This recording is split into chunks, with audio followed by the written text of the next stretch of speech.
Hey, y'all. Welcome to another episode of Stutz's Soapbox. I'm Stutz. Hey, if you're a new viewer here, welcome. Welcome to the Soapbox. And for those of you who continue to support this channel, I most appreciate it. I'm having a hard time speaking this morning. I most appreciate it. Thanks for coming back. Love y'all. Hey, this is it's a deal. So Bill and Hillary decide they're going to refuse the congressional subpoena. Okay, that's fine. That's their right to do it. But now that's contempt of Congress. And the precedent has been set in the past, right? Should they suffer the same punishment that Peter Navarro and Stephen Bannon suffered? Those gentlemen had to go to prison. Yeah, it was club fed or whatever. Still, they're locked up, right? Now, it's the same offense. And, Bill's playing, presidential privilege, blah, blah, blah. Hillary doesn't have that option because she was never the president. So, hey, what's going on there? What do you think? Tell me. I think they ought to go to the joint, but we know how it works with the way Congress works. Hey, that's one of the homies, part of that exclusive club, and we're not in it. Stephen K. Bannon and Peter Navarro were just members of the Trump team, so of course they had to go to jail. But hey, whatever. Now let's get a little First Amendment class going here. First Amendment to the Constitution, right? Congress shall make no law respecting an establishment of religion, nor prohibiting the free exercise thereof. What does that mean? You don't hear anything about separation of church and state in there, do you? Because it's not in the Constitution. What that means is there will not be a church of the United States. It's not going to be one, this church over that church or whatever. And, nor will they prohibit the free expression of religion. I mean, you can get out on a street corner and profess your loyalty, to God or whoever you bow down to, as long as you don't infringe on the rights of others. Now, when you think about the rest of the First Amendment, it said, nor will there be abridging of the freedom of speech or the freedom of press. What does that mean?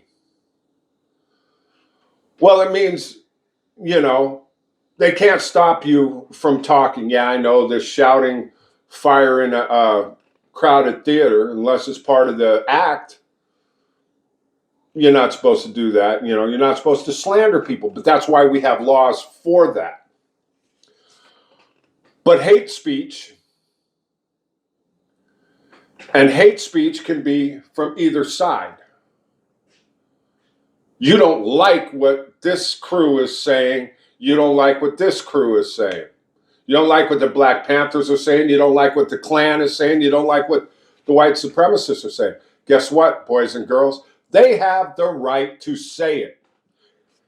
It's the freedom of speech. Just because it offends you doesn't mean it's unconstitutional.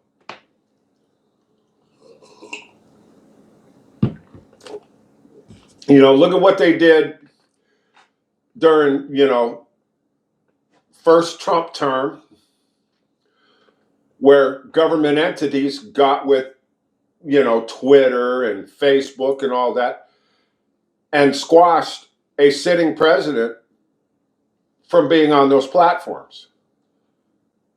That wasn't done by the people in those platforms without the help of people in the government or arm twisting, as we have seen. What's his name from Spacebook there said he was coerced into it. Now, after you have, the freedom of speech and everything else, you also have the right of the people to peaceably assemble and to petition the government for redress of grievances. That means you can assemble peaceably, standing on the sidewalks, not blocking driveways so people can't get in and out, not blocking the street so people can't move about, you can't be holding up commerce. It's peaceably assemble. And the redress of grievances. You can protest what the government's doing peaceably. I mean, I've been involved in several protests. In fact, Black Friday's coming up for Beta, Washington. That's where a bunch of bikers go down to the Capitol, and let their grievances be known. They talk to their representatives. The governor knows they're there because the governor usually has overwatch over thinking, a bunch of violent people when nothing ever happens. Nobody ever gets arrested, anything like that when it comes to it, right? I mean, I've been there for weapons protests, even. And you can see the cops up on the roof, snipers, the whole bit. Everybody's carrying. Cops are mingling in amongst all the protesters. We know they're there. They know we're there. The news knows we're there. But when you start throwing bricks, throwing rocks, it's no longer peaceable protest. When you start burning shit down, that ain't peaceable. That's arson, which is a crime. You can't have it both ways. Oh, we were peaceably protesting while buildings are burning behind you. And you might have been one of the ones there that are peaceably protesting. But guess what? You're also going to be lumped in guilty by association with the thugs and the criminals that are causing trouble. How many of them bust in and what all and whatnot. Go ahead. Protest. I don't understand why they're protesting what ICE is doing. They're removing people who are criminals. If your first action in the United States is to break the law of the United States by crossing the border illegally, you're a criminal. You're an illegal alien. And 20 million of them, that's an invasion. And don't say it's racist, because what part of illegal alien is a race? It's not, because they come from England, they come from Canada, they come from all over the place. They come from Middle East countries, China. It's not racist.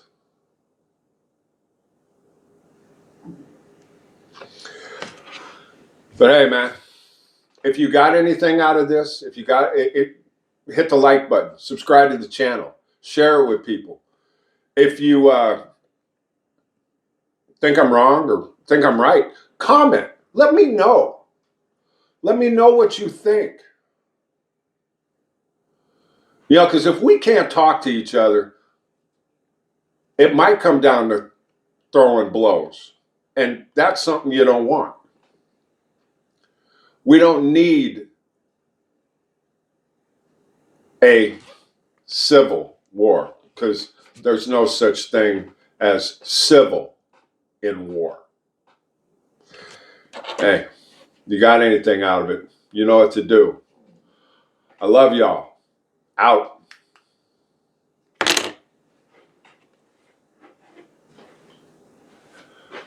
I gotta get a camera.